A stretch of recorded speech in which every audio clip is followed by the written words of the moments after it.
What happens when Hollywood's most legendary tough guy sits across from television's most aggressive interviewer?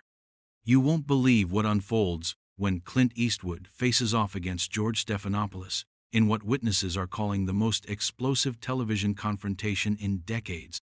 Last night's episode started as a standard promotional appearance, but quickly descended into a brutal war of words that left studio audiences gasping and social media erupting. The tension was palpable from the moment Eastwood stepped onto the set, but nobody could have predicted the verbal massacre that was about to unfold on live television. The atmosphere in the studio felt charged even before the cameras rolled. Backstage sources reported that Eastwood seemed unusually tense, pacing in his dressing room while reviewing notes about his latest film project. Meanwhile, Stephanopoulos was reportedly huddled with his production team, going over what insiders described as an unusually aggressive line of questioning. The veteran interviewer had apparently spent weeks preparing what he called his most important interview of the year, though staff members later admitted they had no idea just how volatile things were about to become. When the red recording light illuminated, Stephanopoulos opened with his trademark smile, but those familiar with his interviewing style could detect something different in his demeanor. "Tonight, we're joined by legendary actor and director Clint Eastwood," he began, his voice carrying an edge that seasoned viewers immediately recognized as trouble brewing. "Clint, thank you for being here. I have to say, your new film tackles some pretty controversial themes about American justice and vigilante violence. Some critics are saying it's your most divisive work yet." Eastwood, dressed in his characteristic understated style, leaned back in his chair with the calm confidence that had defined his 6-decade career. "Well, George," he replied in his distinctive gravelly voice, "I've never been one to shy away from difficult subjects. Art should make people think, not just entertain them." The response seemed innocuous enough, but Stephanopoulos was already shifting forward in his chair, a predatory gleam in his eyes that veteran television watchers knew meant blood was in the water. "That's interesting," Stephanopoulos continued, his tone taking on a sharper edge, "because your film seems to glorify taking the law into your own hands. In today's climate, with rising concerns about political violence and extremism, don't you think Hollywood has a responsibility to be more careful about the messages it sends?" The question hung in the air like a challenge, and Eastwood's expression began to harden. His jaw tightened almost imperceptibly, a tell that those who knew him recognized as a warning sign. "I think," Eastwood said slowly, his voice dropping to a lower register, "that people are smart enough to distinguish between entertainment and reality. I've been making films for longer than you've been alive, George. And I've never had to apologize for telling stories that matter." The subtle dig at Stephanopoulos' age and experience was delivered with surgical precision, but the host seemed to relish the opening rather than retreat from it. Stephanopoulos leaned forward aggressively, abandoning any pretense of friendly conversation. "But this isn't just any story, is it? Your protagonist literally hunts down criminals that the justice system failed to convict. He becomes judge, jury, and executioner. How is that different from the kind of vigilante violence we're seeing in our streets today?" The accusation was clear, and the studio audience could feel the temperature in the room dropping several degrees.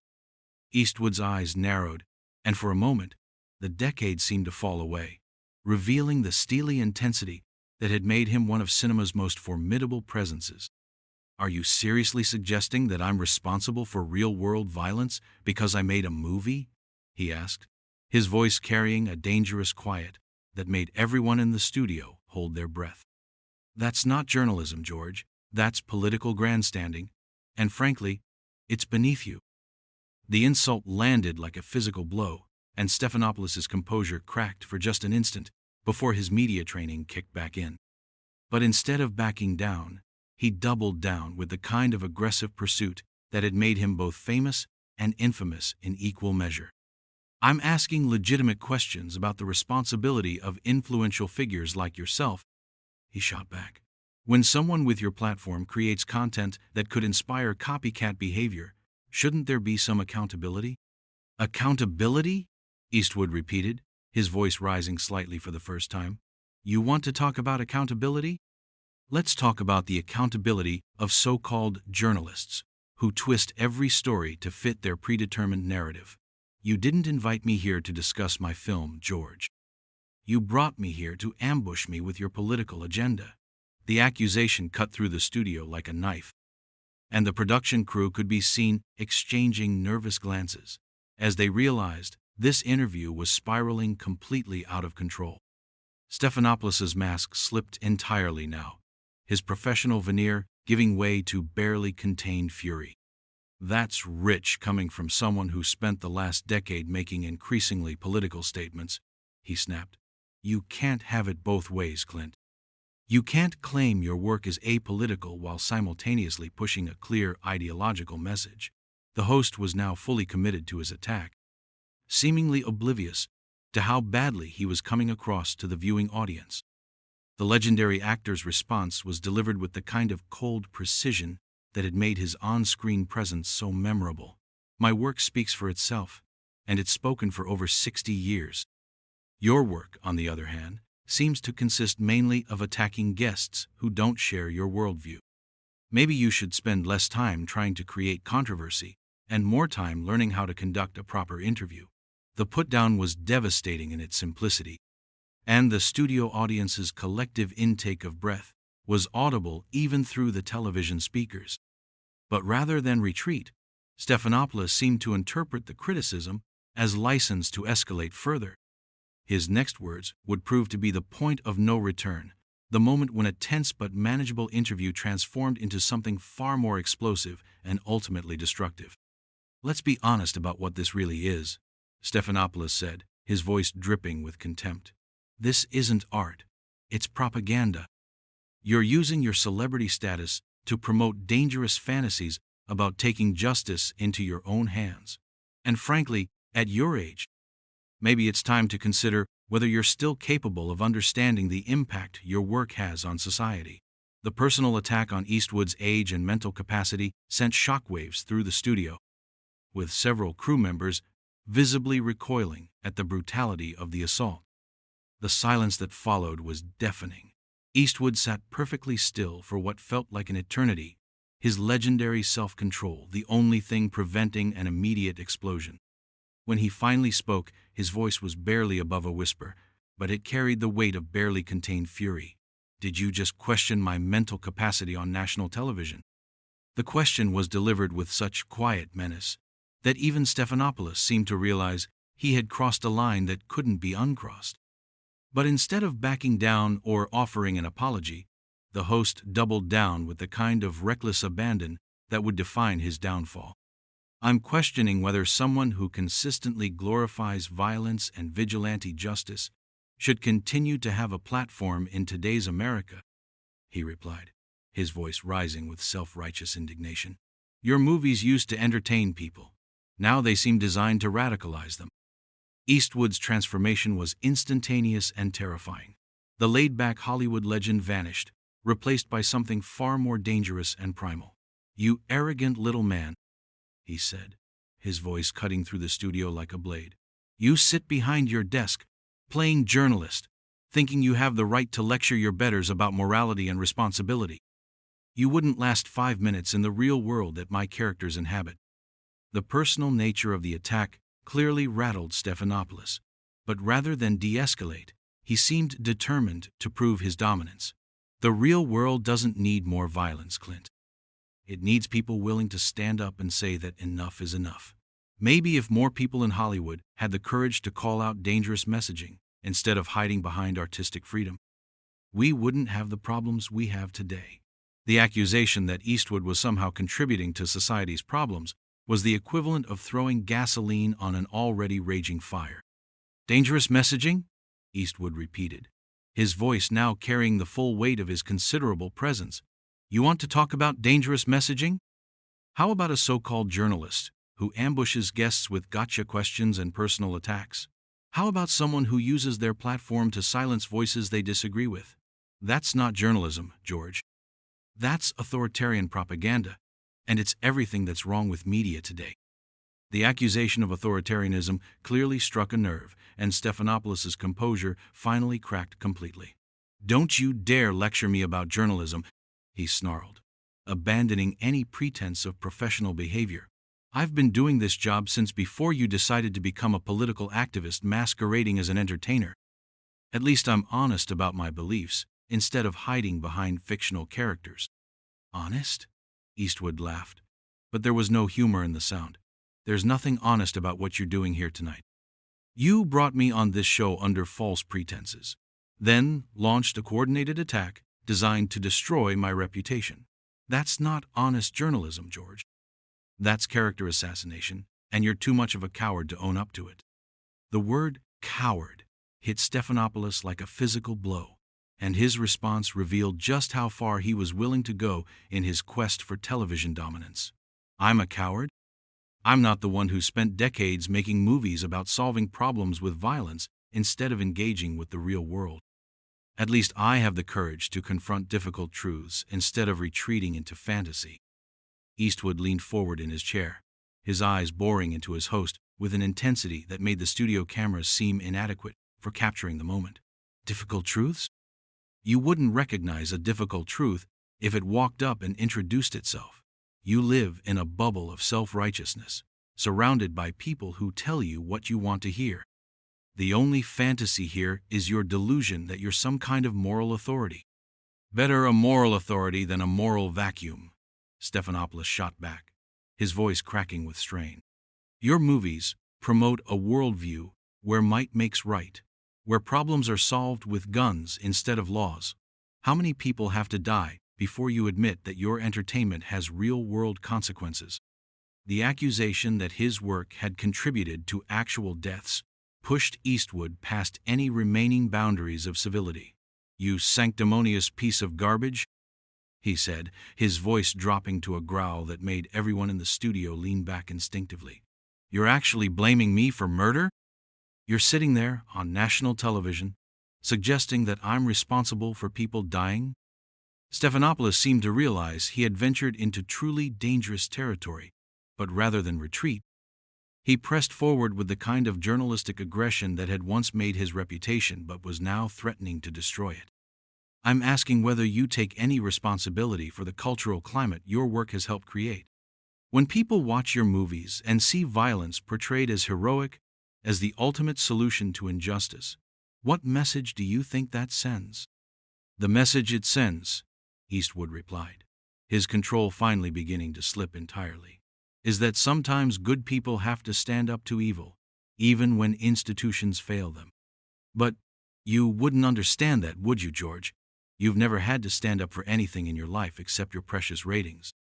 The accusation about ratings struck Stephanopoulos at his most vulnerable point, and his response revealed the depths of his desperation to maintain control of the interview.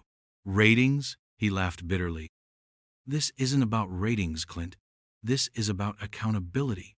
This is about making sure that people with influence understand the weight of their responsibility. Something you've clearly forgotten in your old age. The second attack on his age pushed Eastwood beyond any remaining restraint. He stood up slowly from his chair, his full height and presence filling the studio space in a way that made everyone present acutely aware of just how physically imposing the legendary actor remained. Old age? He repeated, his voice now carrying a menace that made the studio cameras seem to tremble. Let me tell you something about old age, you little weasel. It teaches you to recognize bullies and cowards when you see them. And right now, I'm looking at both. Stephanopoulos, perhaps sensing that he was losing control of the situation entirely, made one final desperate attempt to regain the upper hand. Sit down, Clint. You're embarrassing yourself. This is my show, and you'll conduct yourself with dignity or you'll leave. The ultimatum was delivered with all the authority the host could muster, but it only served to push Eastwood into the final phase of his eruption. Your show? Eastwood's voice rose to a roar that seemed to shake the very foundations of the studio. This isn't a show, George. This is a public execution disguised as journalism. You brought me here to humiliate me, to tear me down for your own sick entertainment. Well, congratulations. You've succeeded in showing everyone exactly what kind of man you really are. The personal attack finally pushed Stephanopoulos over the edge into complete unprofessionalism. What kind of man I am? I'm the kind of man who isn't afraid to ask hard questions. I'm the kind of man who doesn't hide behind movie characters when real-world issues demand real-world answers.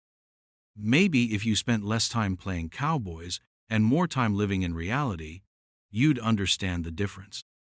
Eastwood's response came with the precision of a master craftsman delivering a killing blow. Reality. You want to talk about reality?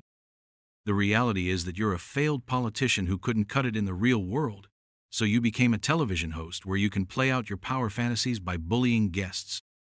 The reality is that you're so desperate for relevance that you'll destroy anyone who threatens your fragile ego.